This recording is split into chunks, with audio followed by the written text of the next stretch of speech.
राधे राधे दोस्तों, आज हम आपको सुनाएंगे अजा एकादशी व्रत कथा। अगर आप हमारे चैनल पर नए हैं तो प्लीज़ हमारे चैनल को सब्सक्राइब करें, वीडियो को लाइक करें और शेयर करें। भाद्रपद मास के कृष्ण पक्ष की एकादशी को अजा एकादशी कहा जाता है। इस वर्ष अजा एकादशी 10 सितंबर दिन रविवार को है। इस दिन व्रत करने और भगवान विष्णु की पूजा करने से व्यक्ति को अश्वमेघ यज्ञ कराने के जितना पुण्य प्राप्त होता है, उसके पापों का नाश होता है और वैकुंठ की प्राप्ति होती है। अजा एकादशी व्रत के पूजा के समय आपको व्रत कथा का पाठ जरूर करना चाहिए। जो इस व्रत को करता है वह इस लोक में सुख भोगकर अंत में विष्णु लोक में पहुंच जाता है। इस व्रत का फल अश्वमेघ यज्ञ, कठिन तपस्या, तीर्थों में दान स्नान आदि से मिलने वाले फलों से भी अधिक होता है। यह व्रत एकादशी तिथि से प्रारंभ होकर द्वादशी तिथि की सुबह समाप्त हो जाता है। कुंती पुत्र युधिष्ठिर कहने लगे, हे भगवान, भादौ मास की कृष्ण एकादशी का क्या नाम है? व्रत करने की विधि और इसका महात्म्य कृपया करके मुझे सुनाइए। तब मधुसूदन कहने लगे, हे युधिष्ठिर, इस एकादशी का नाम अजा है। यह सब प्रकार के समस्त पापों का नाश करने वाली है।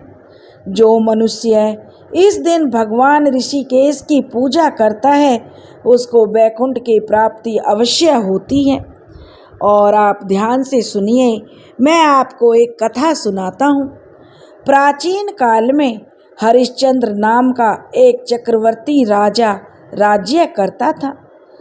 उसने किसी कर्म के वशीभूत होकर अपना सारा राज्य और धन दान में दे दिया, यानी कि त्याग दिया। साथ ही अपनी स्त्री और पुत्र और स्वयं को भी उसने बेच दिया था। वह राजा चांडाल का दास बनकर सत्य को धारण करता हुआ मृतकों के वस्त्र ग्रहण करता था, मगर किसी प्रकार से भी वह सत्य से विचलित नहीं हुआ। कई बार राजा के चिंता के समुद्र में डूबकर अपने मन में राजा विचार करने लगता कि मैं कहाँ जाऊं, क्या करूं जिससे मेरा उद्धार हो जाए। इस प्रकार राजा को कई वर्ष बीत गए। एक दिन राजा इसी चिंता में बैठा हुआ था कि गौतम ऋषि जी आ गए।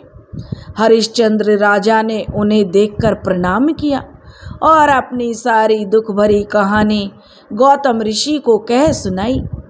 यह सारी कहानी सुनकर गौतम ऋषि कहने लगे कि हे राजन, तुम्हारे भाग्य से आज से 7 दिन बाद भादौ मास की कृष्ण पक्ष की अजा नाम की एकादशी आएगी और तुम उस दिन विधि पूर्वक उसका व्रत करो। गौतम ऋषि ने कहा कि राजन, इस व्रत के पुण्य प्रभाव से तुम्हारे समस्त पाप नष्ट हो जाएंगे। इस प्रकार राजा से कहकर गौतम ऋषि उसी समय अंतर्ध्यान हो गए। राजा हरिश्चंद्र ने गौतम ऋषि के बताए अनुसार एकादशी आने पर विधि पूर्वक व्रत और जागरण किया। उस एकादशी व्रत के प्रभाव से राजा के समस्त पाप नष्ट हो गए। स्वर्ग से बाजे बजने लगे, पुष्पों की वर्षा होने लगी और उसने अपने मृतक पुत्र को भी जीवित और अपनी स्त्री को वस्त्र और आभूषणों से युक्त देखा। व्रत के प्रभाव से राजा हरिश्चंद्र का राज्य फिर से उसे मिल गया और अंत में वह अपने परिवार सहित स्वर्गलोक को गया। हे राजन, यह सब अजा एकादशी के प्रभाव से ही हुआ। इसलिए जो मनुष्य यतन के साथ विधि पूर्वक इस व्रत को करते हुए रात्रि को जागरण करते हैं, उसके समस्त पाप नष्ट होकर अंत में वे लोग स्वर्गलोक को प्राप्त होते हैं। इस एकादशी के कथा के सुनने मात्र से ही अश्वमेध यज्ञ का फल प्राप्त होता है। एकादशी व्रत के नियम और पूजा भी मैं आपको बताती हूँ।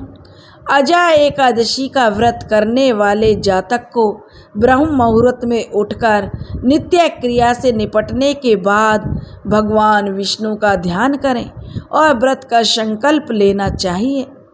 पूजा से पहले घट स्थापना की जाती है, जिसमें घड़े पर लाल रंग का वस्त्र सजाया जाता है और उसकी पूजा की जाती है।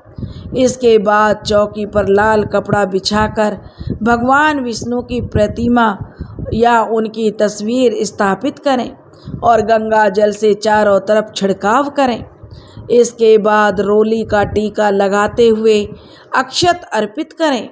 इसके बाद भगवान को पीले फूल अर्पित करें और व्रत कथा का पाठ करें। साथ में ही विष्णु सहस्त्र नाम का पाठ कर सकते हैं। फिर घी में थोड़ी हल्दी मिलाकर भगवान विष्णु की आरती करें। जया एकादशी के दिन पीपल के पत्ते पर दूध और केसर से बनी मिठाई रखकर भगवान विष्णु को अर्पित करें। इस दिन दान का भी विशेष महत्व बताया गया है। एकादशी के व्रतधारी पूरे दिन भगवान का ध्यान लगाएं। शाम के समय आरती करने के बाद फलाहार कर लें।